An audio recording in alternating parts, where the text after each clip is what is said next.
All right. So this is what this says, summarized written text. Again, I tell you, you can enlarge your screen.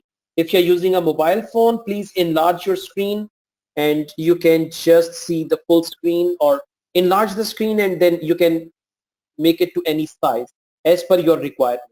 And hold your mobile device's portrait, landscape. Yeah, not portrait, landscape.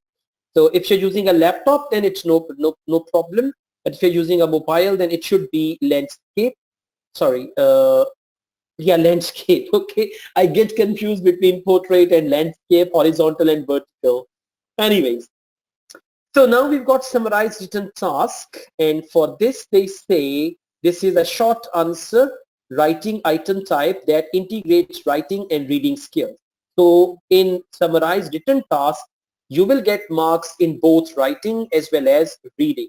It requires test takers to understand, analyze, and extract information from a reading passage and summarize the key points.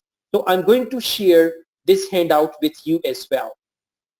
They'll give you something like this and you have to type your answer over here by summarizing the task.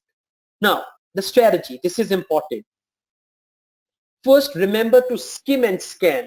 What is skimming? For example, I give you the newspaper and I say you have 5 minutes, and in 5 minutes you need to get to the gist of all the news.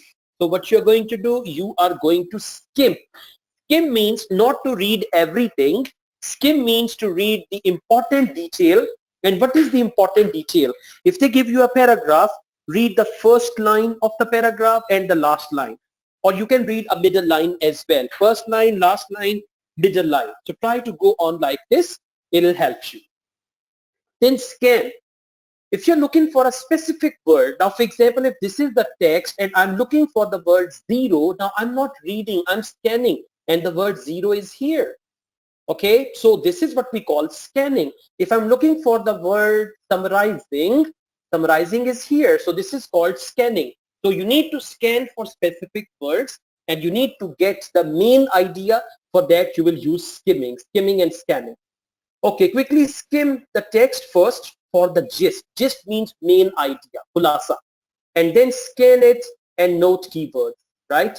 Then strategy 2, once you have noted the key points, use them to write quick notes to sum up the main argument of the text without looking back in the passage. So those keywords which you have noted or underlined or you've written, you can just use them to summarize it.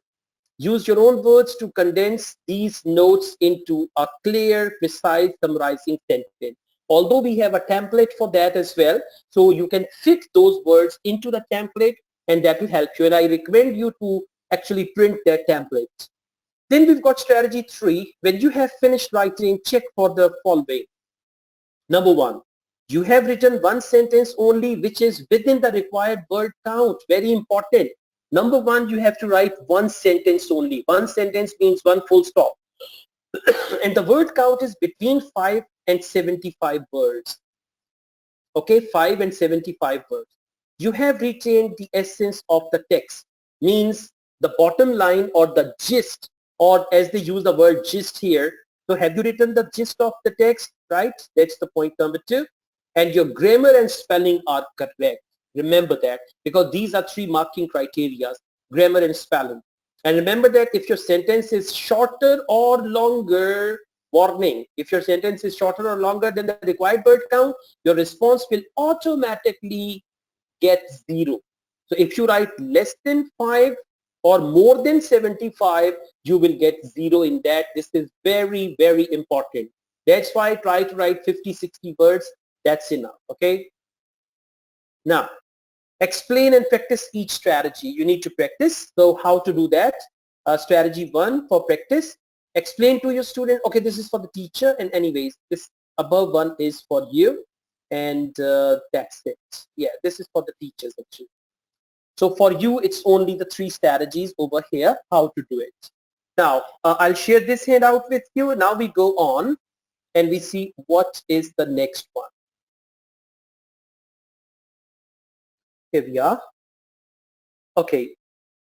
Next, we have strategies for writing essays.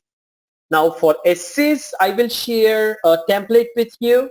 I've already shared, but I'll share it again. There are a couple of templates and they will help you. Okay. And then I've got a book that has sample essays. So those sample essays will help you as well. Write essay, time is 60 minutes for writing, and plan your ideas. They say introduce the item type. What is it? For example, there is a long answer item type that assesses your writing. So you need to write a long answer, and they'll tell you about the word count as well. Now you will have to spend 20 minutes to plan, write and revise an essay about the topic below. Now let's read the topic. Some people think, let me make it a little bigger, and you can also expand on your screen, so there's no problem. Okay. Some people think placing advertisements in schools is a great resource for public schools that need additional funding. But others think it exploits children by treating them as a captive audience for corporate sponsors. Okay, choose which position you most agree with. This is called agree, disagree essay, and discuss why you choose that position, right? And support your point of view with details from your own experience, observations, or reading. So basically, you need to actually talk about it, like the position you have, if you agree with it. Now, for example, some people say if you place advertisements in school, like there is a school and you put a billboard in the school or any advertisement, it's a great source that school can get the funding. But children can become captive audience for that ad. So now, do you think we should put ads in school or we should not put ads in school? Now, this is what you have to discuss, and you have 20 minutes. And by the way, I'll share that template again. This is a sort of a discussion essay with agree, disagree. So you need to actually follow that. Right now, let's see what are their tips for that. Okay, present the item type strategies. How? Make sure you understand what you are being asked to do. Very important. If you write on a wrong topic, if you misunderstand the topic, you will get very low marks for that. So make sure you understand what you're being asked to do. It is important that you read the prompt. Prompt means question carefully, and identify both the focus of the question and point of view. Now, focus of the question is they are focusing on advertisement in school, and school will get enough money. Now, what is the point of view? Point of view is you agree with this or you disagree with this. So this is how you need to understand it, from which you are required to write. And if you write off topic, your essay will be scored 0, right? Yeah, if you don't write according to the topic, you will get 0 mark for that. So think of one strong sentence to sum up the main argument. Then think of one strong opening sentence and one strong closing sentence. This will help to focus your ideas. Once you have done this, expand the sentence you have written to sum up the main arguments with details and supporting points to create the body of your essay. Okay, I'll share this handout with you and then you can just practice. And next strategy is, once you have written your essay, check it carefully. Make sure that you have written within the required word limit, that your essay has the correct topic focus and point of view. Topic focus means the topic they gave you, advertisement in school and all that, and your point of view. And that your grammar and spelling, they are correct because they check everything. All right, this is explain and practice each strategy. So that's it until here. Now this is the second one. After that, I'll take you to Ape Uni and there we will practice, okay? Now let's move on. After this, we've got task number 8, strategies for multiple choice question. The first thing is multiple choice question. They have very minimum marks in PTE. So don't worry about it. Okay, they've got minimum marks there. So if you miss it also, there's no problem. It is not the major task. It's the minor task, so you don't have to worry about it, okay? Well, guys, just hold on for a minute and then we continue. I'm going to put you on hold for 1 minute.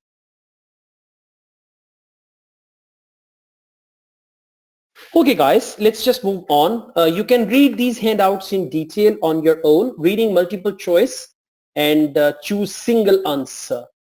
In single answer, there is no negative marking. If your answer is right, it's right. If it's wrong, it's wrong. If there is double or triple multiple choice, there if you select a wrong option, there is -1. but that minus will not reduce your overall score. That is only within the task. Maximum marks you get, they are 0. Okay, introduce the item, the test item type. This is a multiple choice item type to assess reading skill. It requires test takers to read, analyze, understand, and assess a short text on an academic subject and choose a single correct response. So the question will be given like this. They will give you a short paragraph, and then which of the following most accurately summarizes the opinion of the author in the text. Now you need to focus the opinion of the author. What does author think? Okay, his opinion. So then they've given these options, and some options are same, like, you know, they are different slightly. They look same, but they are different slightly, and all that. Anyways, now let's see. Okay, present the item type strategies. Tackle each reading item in a different way. Adapt your reading strategy according to the direction of the question and the purpose of your reading. Now, what's the purpose of reading? You are reading this to answer this. Okay, so it's a good idea if you read the question first, you will be clear about it. Because they say, which of the following most accurately summarizes the opinion of the author? So you need to see where is the opinion of the author, the point of war and this and that. So his opinion may be somewhere, and you got to just read that and then you'll match it. Second, if the topic of the reading passage is unfamiliar to you, concentrate on what you understand rather than worrying about words that are new to you. Don't worry about new words, difficult words, and if you don't know them, there is no problem, because you know you have to get the overall understanding, not the full one. Okay, so you can do that. All right, let's go on. And after you have chosen your response, quickly check the remaining response options against the passage one by one to make sure that they are wrong. We call it elimination method, why other options are wrong. So this is one of the question types. And you know, I'm explaining, it's theoretical. When you do it practically, you'll find it much easier. Next, we have strategies for multiple choice. And this multiple choice is where you've got to select more than one. Multiple choice with multiple answers. Okay, so there are tasks and it's equal to 30 marks. And over here, if you select a wrong answer, it's -1. So step 1, introduce the item type. This is multiple choice item type that assesses reading skill. Same thing. Again, you can see the passage is a bit longer. Options are 5. There may be 1 correct option, 2, 3 correct options. So you have to see according to the passage how many options are correct. And if you've selected 3 options, 2 options are right, 1 is wrong, you will get -1. So it means out of 2 you will get 1 mark. But maximum it is 0. It will not take you to -1. It will not affect your score in other modules. So very simple strategy. Decide whether or not it is appropriate to draw on your background knowledge of the topic to help you answer the question. Okay. Next, use the structure of the reading text, section headings, subheadings, paragraphing, because in the beginning of the paragraph, they come up with the main idea to help you locate information and direct your reading according to the information you need to find. Identify the focus of both questions and responses or response options, and redundant information that can be ignored. Redundant information is extra information which you just need to ignore. And then identify keywords and clues in the response option. Now, for example, when you read the question, if they say, today Aborigines comprise approximately 2% of the Australian population. Now, you will look for 2%. Aborigines and 2%. So look for 2%, 2%, 2%. If you find 2%, then you see if they are like here. So they say Aborigines are Australia's indigenous people. Recent government statistics counted approximately 400,000 Aboriginal people, or about 2% of Australia's total population. Okay, 2% of total population. So what do they say? Today, Aborigines comprise approximately 2% of Australian population. Absolutely, this is the right answer. So like this. Now over here, 400,000 to 300,000. Now look for 400,000 to 300,000. Wherever you find over here, you can see 400,000. Now what is the option? It is estimated that the population of Australian Aborigines peak at about 400,000, some 30,000 years before wild settlement. Now they didn't say anything like that. If you come here, they say Australian Aborigines migrated from somewhere in Asia at least 30,000 years ago. All right, though they comprise 500 to 600 distinct groups. Now they talked about their groups. They didn't say that they were about 400,000 to 400,000. They were only the groups over here and 30,000 years ago. So this answer is wrong because it's 400,000, but they were only 500 to 600 distinct groups or tribes. So like this, I mean, you don't need to read everything. Just pick up a word. For example, here we picked up 2%. Here we will pick animals. Here we can pick another word, right? Colonial powers. So where are colonial powers? And then see whether that option is correct or incorrect. This is how you can find the right answer. Okay. All right.